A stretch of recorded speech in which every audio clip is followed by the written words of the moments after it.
So hi, I'm Steve Hassan, and it's a pleasure to meet Christopher Stroop, who is an academic and the founder, or one of the founders of a group called Exvangelicals. Did I get that right, Chris? Mm-hmm. Thank you so much for talking to me. I want to know more. Please tell me about yourself and what you're trying to do. Sure. Thanks for having me, Steve. And yeah, we've widely started using this term exvangelical, which of course is just a contraction of ex-evangelical, which is a little bit more cumbersome to say. I still host a series of interviews on my blog called Ex-Evangelical Conversations. But on Twitter, where hashtags are the rule of the day, we've started referring to ourselves as the Exvangelical community or the Exvangelical movement. That hashtag and that term was coined by Blake Chastain, who does a podcast called Exvangelical, which is simply dedicated to discussing and exploring individual people's stories who have come out of evangelical backgrounds. And he's very good about having a very diverse array of guests on there in terms of people from different racial backgrounds, socioeconomic backgrounds, different particular denominations and experiences. Evangelicalism is kind of a spectrum. Absolutely. And, it's a somewhat fuzzy term, but those of us who lived conservative evangelicalism, which is the vast majority of white evangelicals, certainly over the last 30 to 40 years have had many experiences in common through various kinds of let's say, subcultural productions and artifacts and parachurch ministries. And there's a lot of things that link people across various denominations, even if you don't have all the exact same experiences. Right. And if I may just jump in and say that I'm going to do a blog and we'll add this in it, and you can send me links and any, Facebook and other links that if people want to know more. But as you may know, my background was that I was recruited into the Mooney cult, which its formal name was the Holy Spirit Association for the Unification of World Christianity. But Sun Myung Moon claimed to be the Messiah, that Jesus asked him to finish his unfinished mission, and wanted to create a theocracy to rule the world with Moon at the top and his family below it. When I got out of it, I was like wanting to understand how could I have turned from Judaism to fascism and theocratic dominionism of this cult. And then I started meeting ex-members of a wide variety of cult groups, many of which said they were evangelical. And then later I would meet evangelicals who would be like, well, we actually believe in reading the Bible, and not just following a guy and something else. Then I started realizing there are all these theological definitions of cults, but I'm in the world of behavioral definitions of cults. And the last thing I wanted to just say is I watched this moving TEDx talk by, it said, Why I Left an Evangelical Cult by Dawn Smith. I don't know if you saw that. No, I don't think I have. I'll have to watch that. Very articulate, has over 1 million views. And it turned out she was in a group called the Assembly that her family started. And it was a cult because I knew people who were leaving it back in the 70s. So that's what made me riff out on the background, just because we're getting to know each other too. Yeah, modern evangelicalism, I mean, as we know it today, and as it's been associated with decades of culture warring, does have roots in the Jesus movement of the 1970s, and it's got this apocalyptic focus. And some groups and denominations or individual churches are much more maybe what we would call a cult in a more technical definition than others, but the whole thing really is cult-like. You're always subjected to these mechanisms of control and community discipline. And by and large, you've usually got pretty powerful, charismatic leaders. Churches will split when a pastor leaves or if a scandal comes out.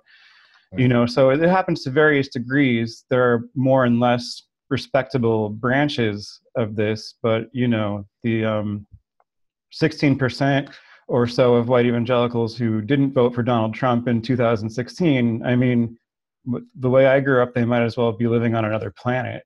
I know who they are now, some of them, but they didn't make any sense to me because they were largely driven out of the mainstream, if you will, although the mainstream is becoming more extreme, so you might want to say it's more like a fringe, but evangelicalism became largely an extremist movement. Yeah, I was watching a documentary about Trump called "In God We Trump," and there was a historian, theologian named Flynn, I want to say, who said, "I don't even want to call myself an evangelical anymore because what they're teaching is so not what Jesus was teaching.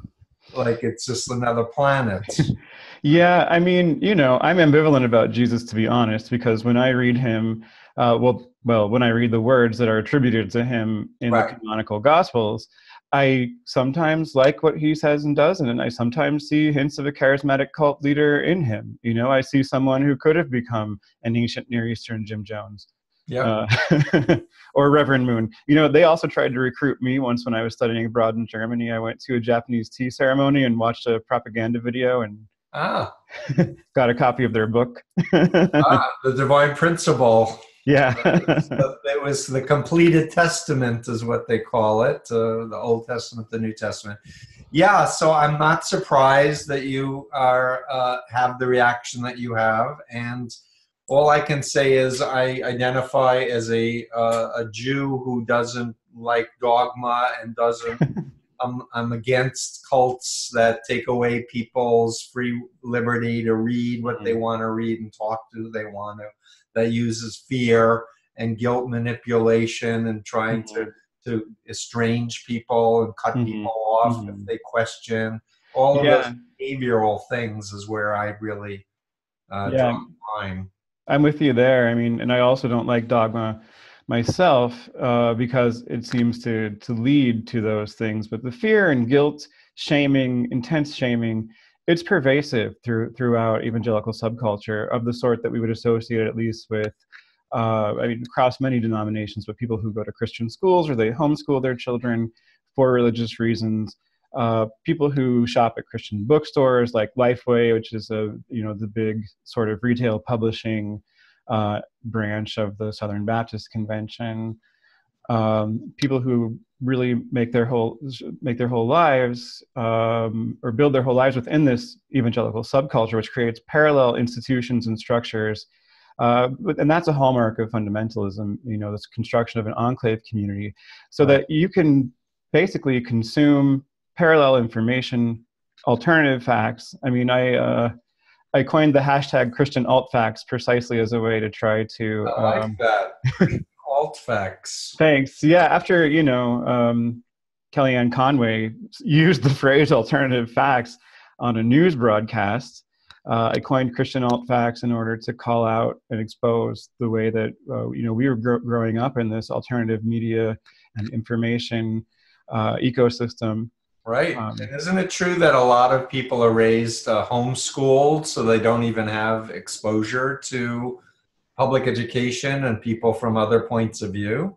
Yeah, that's been more and more common since the 1980s, and since 1980 as well, which is also roughly when evangelical Protestants, and this was part of the strategy of the moral majority of Jerry Falwell, when they made abortion into this really huge rallying cry, something that they could mobilize people with, whereas before it had been a Catholic thing, they weren't especially concerned with it. Right. Suddenly they realized it was a really potentially useful mobilizing political issue, and that turned out to work. That and anti-gay teaching as well, right? Sure. And I mean, this goes along perfectly with the Southern strategy, this whole idea that, you can't say the N-word anymore, but now you start using certain coded language and white voters know what you're talking about. Well, it's not a coincidence that white evangelicals are Trump's single most supportive demographic. even more than white men taken as an individual demographic. Right. You know, they're really all in for Trump in a way that no other demographic in our population is. They're a very racist group of people, but most of them are savvy enough now to not want to say that they're racist, at least if they have any kind of formal education. You know, there are some pretty overtly racist statements in some of the textbooks that are used by Bob Jones and Abeka. I don't know about the latest issues. They are latest editions. They may have toned them down even more.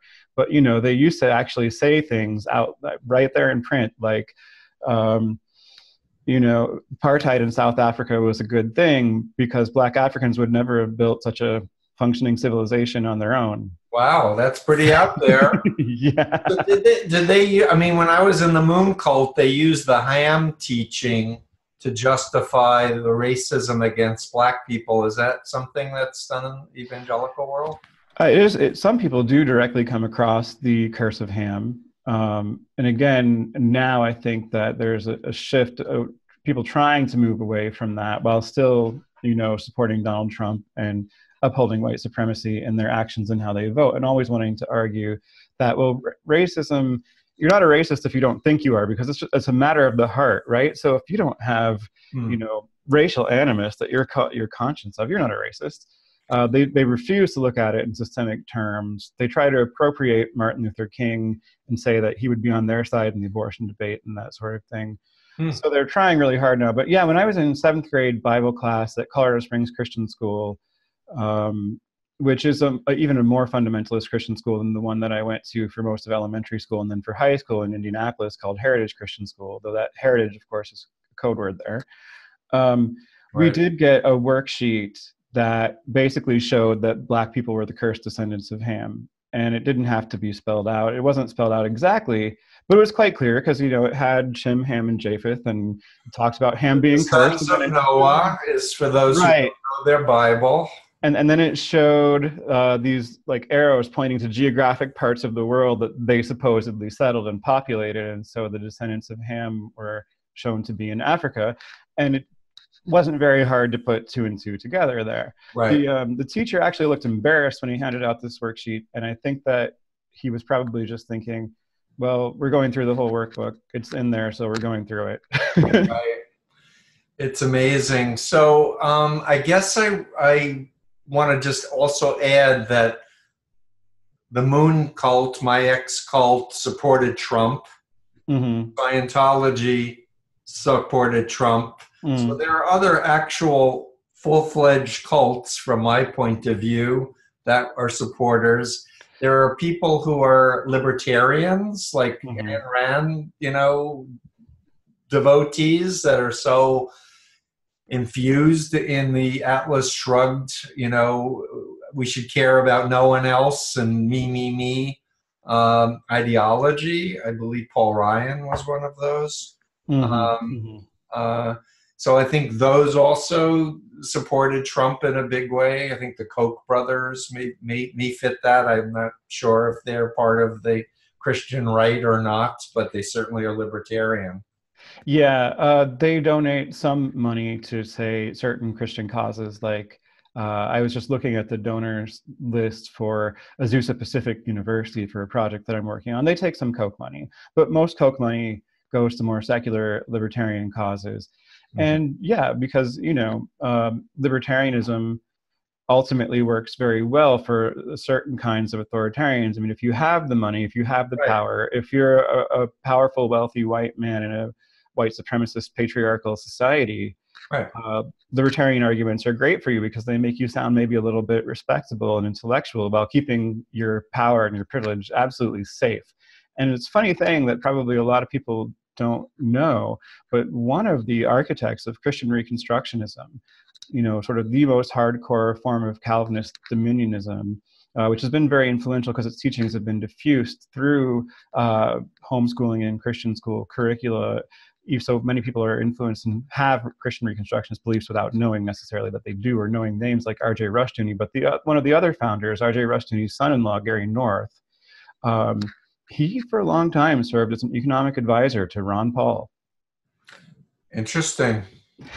And he believed that so the funny thing about Christian Reconstruction is, of course, is it doesn't have the same view of the end times that's most popular among white evangelicals today, which is this idea that there's going to be a rapture that will happen where Christ will appear in the sky and take the true believers up to heaven with him before this horrible period called the tribulation, when all of these apocalyptic horrors are visited on the people who are left on earth and the Battle of Armageddon happens and all of that. The Christian Reconstructionists, no, yeah, I grew up believing that. Spell it out. It's so.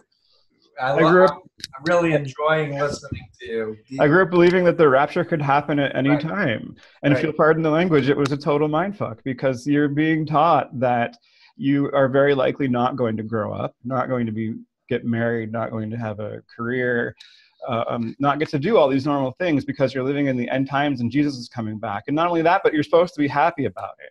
Right.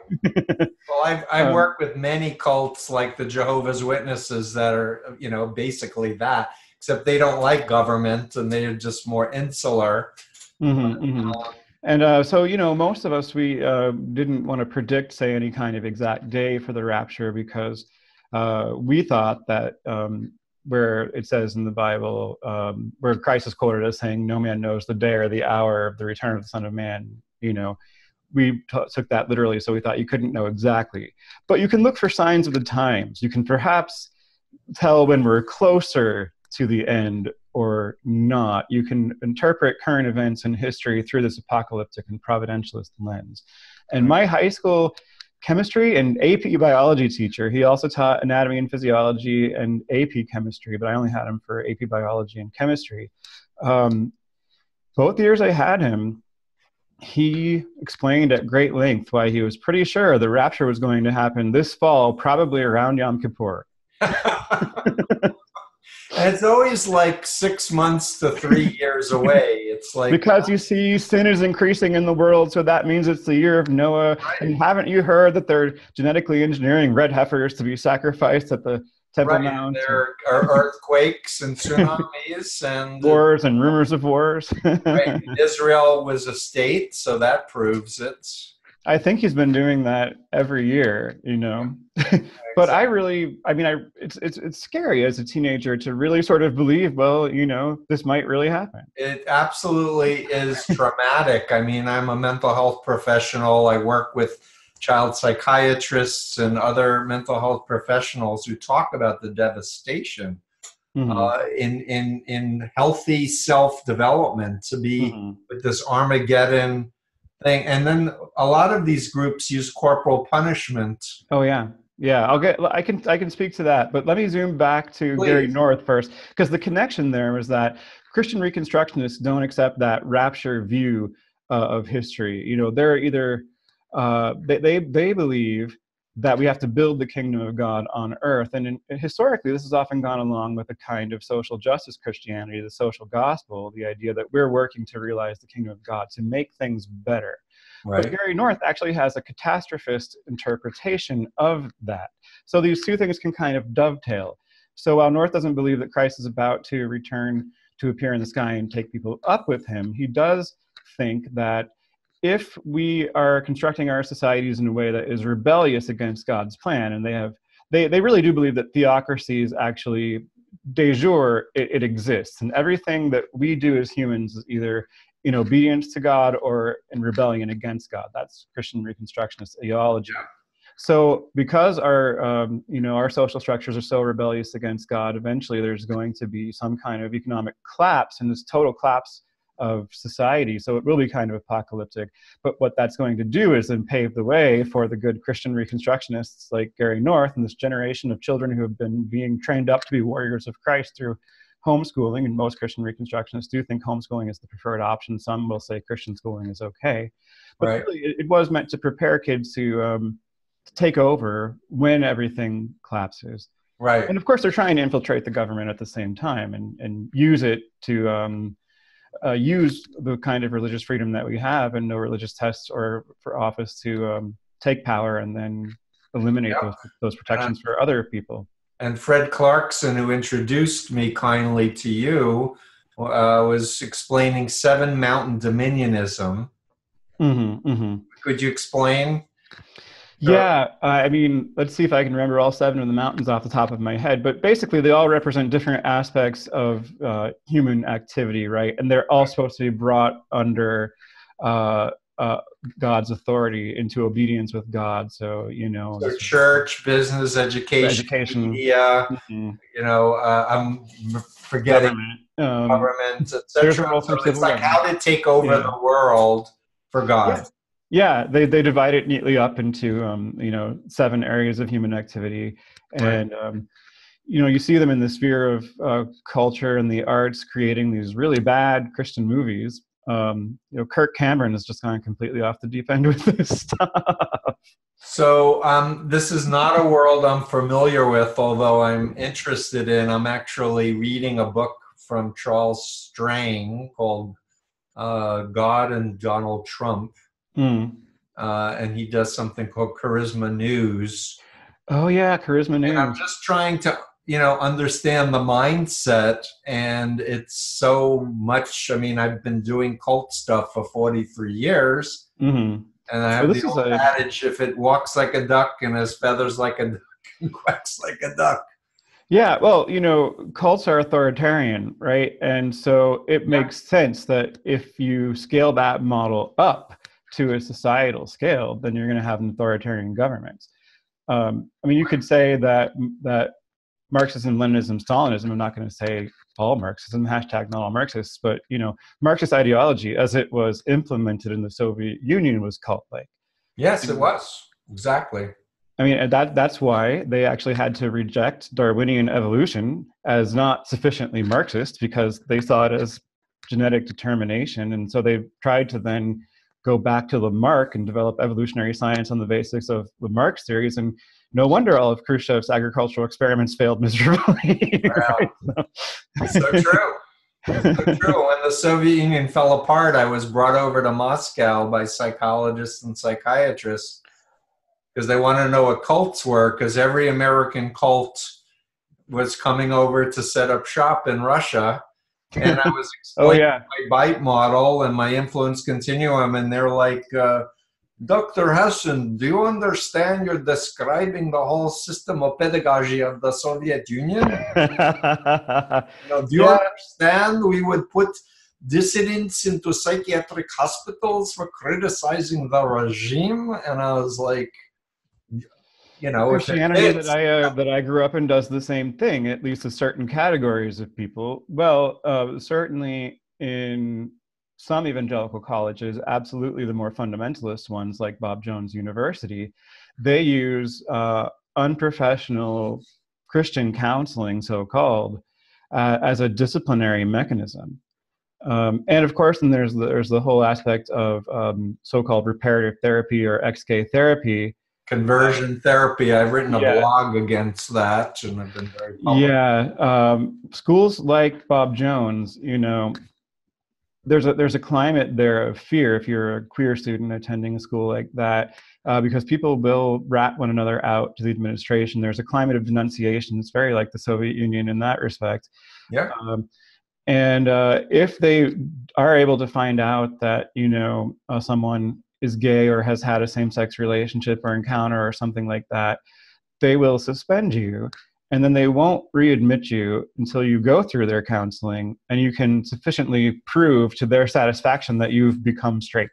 Right. And it doesn't work, I have to say, as a mental health professional. No, of course not. Decades, people can be brainwashed to think they're straight, but it is not their real self. It's psychological torture, right? And it's used to control these populations. And I was just talking. I've corresponded and talked a little bit with this guy Gary Campbell. Maybe you saw his case come up in the news. It made a lot of local news in Pennsylvania. Mm-hmm. Well, he attended Baptist Bible College in Lackawanna County, Pennsylvania. And he dropped out in 2003, just 6 credits shy of graduating. Now, he told me that he went there knowing that he was gay, hoping to change his sexual orientation by just further immersing himself in an evangelical environment, an environment of Christian faith, But obviously I've heard this many times for people who sincerely want to try to conform.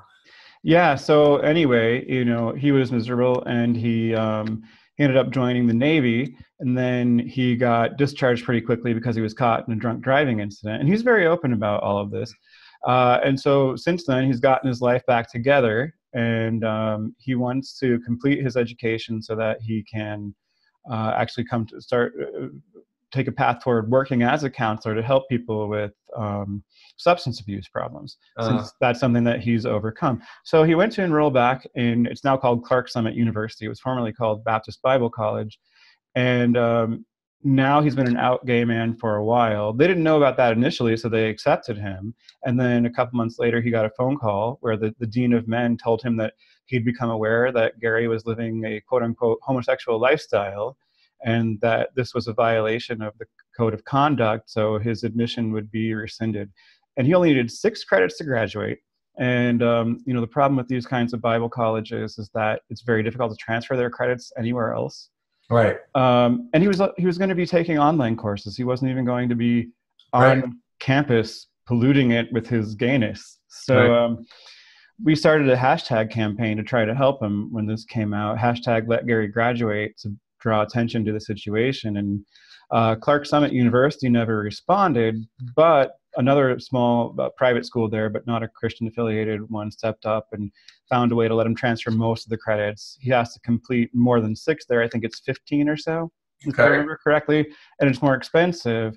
So he didn't have the money, but through social media, an organization called Heartstrong that reaches out to queer students who are being persecuted or get into difficult situations while attending religious colleges, and they'll do any religious college, not just Christian colleges. Mm-hmm. They have a little scholarship fund, and so they were able to disburse $3,000 directly to Lackawanna College to pay Gary's tuition. So that's great. And there's a group in New York called Footsteps, helping people come out of the ultra-Orthodox cult groups that are there as well. 3 more things I want to ask you, if I may. So I assume that that evangelicals, as you're describing them, are man-centric, so that women are subordinate. Can you say a few things about that, please?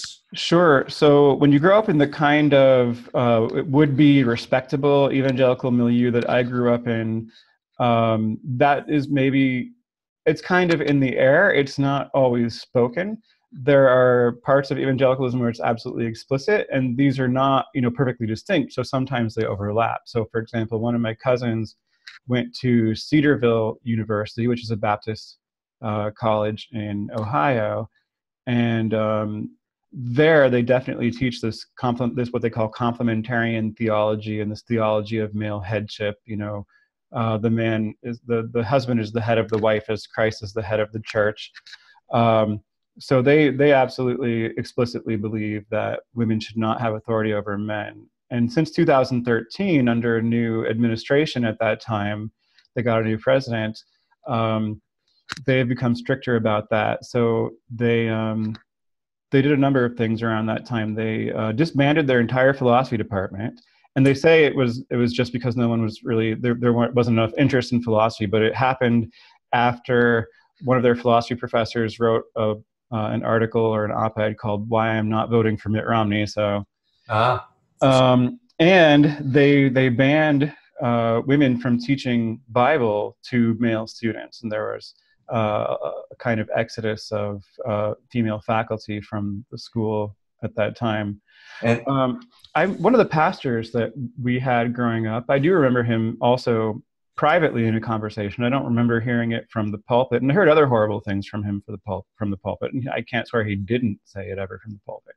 But I just remember one time talking about how, if there isn't ever an impasse in a marriage and a husband and wife disagree, well, somebody has to have the final vote, and God says it's the man. Right. Yeah, exactly. And I can't tell you how many people that I've met in these groups that talk about the man being abusive physically or even raping the wife. And then when if the wife went to complain, it's like, what did you do wrong? Oh, yeah. That happens a lot. Or even if it's not a wife, but, maybe a child. What often happens in evangelical environments is that they do find some way to blame her or give her shared blame. And if this is a youth pastor or something, maybe they quietly let him go under, they don't really make it hard on him. He goes somewhere else and gets another job. It's not difficult. Right. That's maybe starting to change.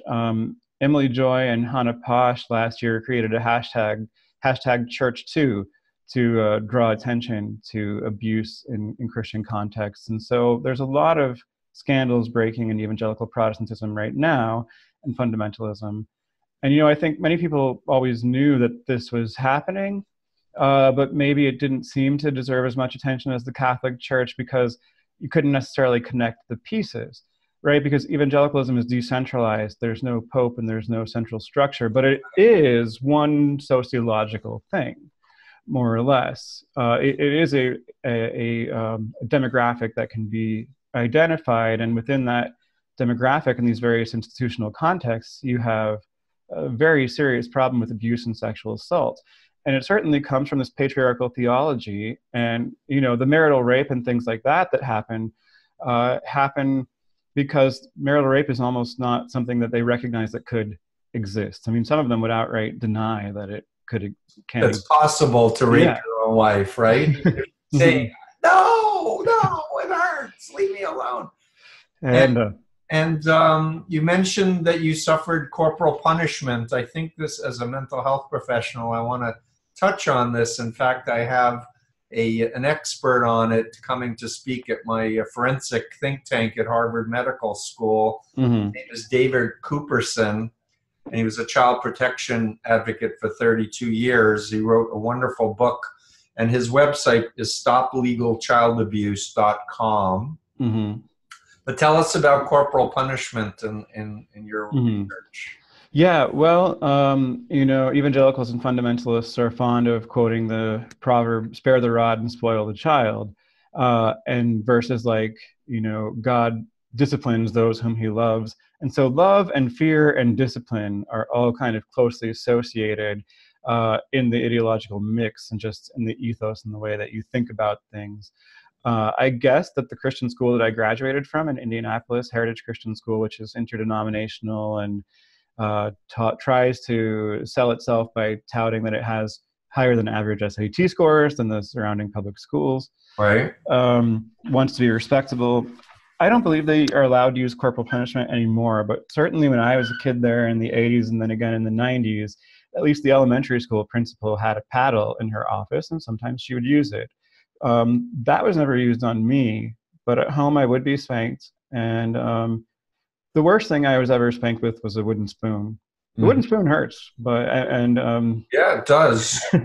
I don't know. I mean, I don't know that it ever left a mark or anything like that. I didn't get the worst of it. I didn't have to pick out switches to be beaten with. I didn't get a belt, So there are states that still it's legal to beat someone else's kid, and almost everybody says you should be able to beat your own kid. But David Cooperson's book is called The Holocaust Lessons. And the reason he chose to call it that was that apparently there was a study of people who resisted the Nazis, and they hadn't been corporally punished. And the people who were hit to submit to authority, a lot of them did. That's really interesting. Yeah, it really is interesting. And again, as a parent myself, but as a mental health professional, the goal should be to empower your child to be themselves, their real identity, and to empower them to grow up developmentally and make good decisions with an internal locus of control. But if you're in a system that says you have to submit to an external authority always, whether it's your parents or your pastor or God, if it's that, it's not healthy. No, absolutely. And I mean, this goes along with an extremely dark view of human nature, kind of Hobbesian view, I would say, of human nature. Everyone is basically evil. Everyone is horrible, or Dostoevskian, if you prefer. But it's not. I mean, I haven't read Hobbes in 40 years, and I was It's not only a Protestant thing, Mm. but it's something that you find in sort of authoritarianism in general. This idea that if people can, they're going to lie, cheat, steal, rape, do awful things. And the Especially if only you believe you're born with original sin, which as a Mhm. Jew we don't believe. And the But only thing, keeping them from doing it more right, is belief in God. And, sometimes through God's grace, you're able to refrain from doing some horrible things. right, Um, but yeah, I mean, there are evangelicals who will say things like, well, if I didn't believe in God, I'd be out there raping and murdering all the time. right. Um, Yeah. So I'm so enjoying talking with you. I really want you to just opine on Donald Trump and what's happening in our country, please. Sure. Well, it didn't surprise me that once he won the Republican nomination, evangelicals went all in for him because they are very similar in many respects. There are people who are who believe that certain men should be in charge of things and they should get things done. The newspapers really do a very bad job of reporting on evangelicals for the most part. They normalize them. They make it seem like evangelicalism is compatible with pluralism and democracy, but it's not really. People I'm so talk. glad you're saying this. That's been my belief. And it's Mhm. great to hear from someone who's been there and lived it. People talk now about how conservatives in this country, as it turns out, in many cases, actually don't value democracy. They just value power. So if democracy stops working for them, they'll jettison democracy and try to keep power. That's absolutely the kind of ends justify the means dynamic that I grew up in as well, in evangelical subculture. And now, this particular kind of religious authoritarianism is also at the very center of our government. Even though Donald Trump is not one of them, he has learned to parrot their talking points better by this point than he was doing in 2016. He's learned to say things like, in America, we don't worship government, we worship God, which is a great evangelical talking point because they'll see any kind of social welfare program as idolatry, and they'll argue since this kind of authoritarian Christianity has gone hand in hand with libertarianism and capitalism in the United States, they tend to argue that, well, Christ said we should help the poor. That's an individual thing. It's not something that the state's supposed to do. When the state does it, that's idolatry. Um, so, Logical, circular. they are, I mean, you're talking about people who have a sense of being aggrieved. I like to call them the martyred majority sometimes. Yeah. They like to claim that they are the true moral majority of this country, or that they constitute sort of the true archetype of the nation. And just as you see always in fascism and authoritarianism, some people get defined out of the nation. Right. So you have to have these internal enemies as well as external enemies to sustain this sort of thing. And they do speak in very militant language like that. Yeah. I mean, I grew up singing a song about, in Sunday school as a very small child, called I'm in the Lord's Army. Oh, And we sung Heavenly Soldiers in the movie. well, I saw that reporting on those bullet crowns that they were wearing. Yeah, That was really... that's one of Moon's sons. They believe you need a rod of iron. Take a verse out of context from the Bible. So you need an automatic rifle. That was really, really something. Yeah. Because, we did not have guns in the house growing up, which is kind of exceptional to growing up evangelical in the Midwest. I mean, a lot of people do, and a lot of families hunt or whatever. My parents never hunted. I've never hunted. But yeah, they're really just cut from the same cloth. Evangelicals feel like they're being treated very unfairly, to put it in language that Donald Trump would use. Whenever they don't get to set the tone for everything and they don't get to dictate how everyone else does things, they feel like they're being treated very unfairly. Right. So they claim to be persecuted while they're actually persecuting other people, as bullies do. And bullies with a lot of people behind them in political power become authoritarian movements and authoritarian leaders. Right. So if you don't mind, I've recently become aware of Jeff Charlotte's work, The Family and the C Street scandal, and how Chuck Colson, who was supporting the Moonies and giving money to the Moonies to do anti-communist things on campuses before he got converted, and then converted Mike Pence. You know? Yeah, Jeff Charlotte's work is very good. I think everyone should read The Family. If you're not familiar with Jeff Charlotte, start there.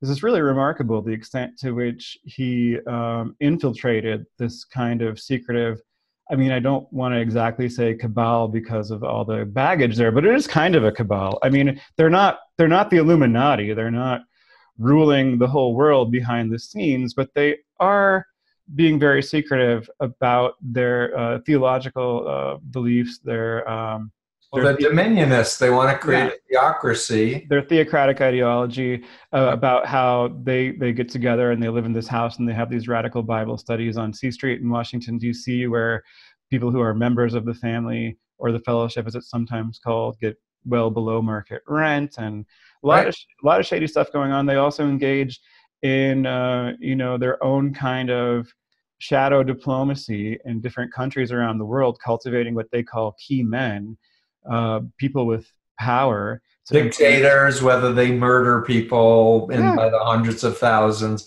if they can serve Jesus, the big unionist goal. And that also was kind of a lot of what was going on with the proxy wars and the Cold War as part of official U.S. policy. Not necessarily that we were looking for Christian leaders, but we were looking for leaders who believed in free markets, or said that they did. Right. And that was in theory supposed to go along with liberalism and democracy. But as long as they're going to fight the communists, that's really the more important thing. Well, and I guess part of the thesis maybe is that the response was to communism, which was a godless ideology. So we need to use those techniques for Jesus. Mm-hmm. Yeah, they're really, they fetishize, as Jeff Charlotte documented, getting access to materials and to things that people said when he was kind of pretending to be one of them or interested. And he, really got in there and got access to things that most people are not allowed to see. He documented how they fetishized Lenin and Mao and Stalin and so forth. So it's really disturbing. And I guess we're going to need to wrap up soon. We can definitely talk for hours, I think. But the whole shift away, towards thinking Russia is our ally. Could you say something about that? Sure. This is actually part of the reason that I started to really blow up into kind of a known to at least some number of people social media personality. And it's how I started to get more freelance work, and I started doing policy things and a lot of podcasts and things adjacent to academia where I was trying to make a career. I have a PhD in modern Russian history from Stanford University, got it in 2012, and I haven't been able to get a tenure track job, and I'm probably never going to now, and so I'm trying to find a way. I hope you do. You deserve it. Thanks. But I think it's not going to happen. I think the ship has sailed, and I don't believe that, but we'll see in the next year or two. I think there'll be a wake up about the need to know about Russian history. Yeah, but I also, what I studied specifically was a kind of religious ideology, religious beliefs, and their social and political implications by studying the op-eds, commentary, journal articles, and patriotic activities, things that were undertaken by Russian religious philosophers, Orthodox Christian intellectuals during World War I, and contextualizing that a little bit. Now, some of these same guys ended up in the Russian immigration after the revolution and the Civil War, and they actually have a big impact on the development of modern religious thought and ideology and anti-communism in the West. And it's very little known because scholars who are kind of going back and trying to look at the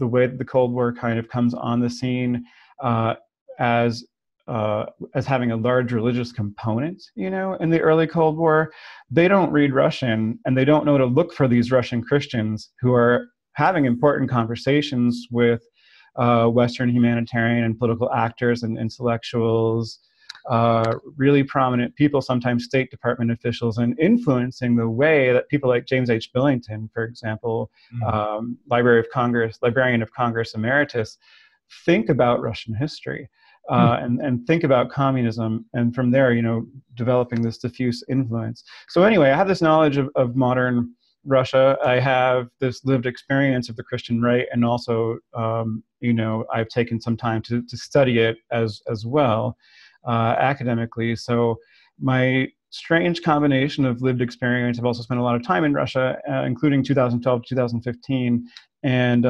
intellectual interests and areas of expertise allows me to speak to both the contemporary state of Russia, the Christian right in the United States, and also look at the connections between those things. Give us a few minutes of the wisdom. Affinities and the direct ties. Well, so one person that it was really interesting to watch change on this was Franklin Graham, and he must have been thinking about it for a while, but it was clear Billy that Graham's son, who's so much in the media, right, promoting Trump. Yeah, he's president and CEO of the Billy Graham Evangelistic Association and Samaritan's Purse. And he really started changing his mind about Putin around the time of the Sochi Olympics. He wrote something saying that, it's really odd to be writing this about a former KGB officer, but Putin, because this was after Putin had passed a law scapegoating Russia's LGBT community and banning the dissemination of so-called propaganda of non-traditional sexual relations to minors. That law was passed in 2012. Franklin Graham said, well, look, this Russian is being more godly than we are. And then Graham got into high-level talks with Russians, and he visited Moscow in October 2015. He met the head of the Russian Orthodox Church, Patriarch Kirill. He met Vladimir Putin. He's now someone who regularly repeats Kremlin propaganda talking points. Wasn't Michael Flynn with him at some meeting with Putin, or am I misremembering? I don't think that Flynn and Graham were ever together at a meeting with Putin. I think you might be thinking of how weird it was that at the 10-year anniversary gala for RT, the Russian propaganda network, Flynn and Jill Stein sat at Putin's table. You're right.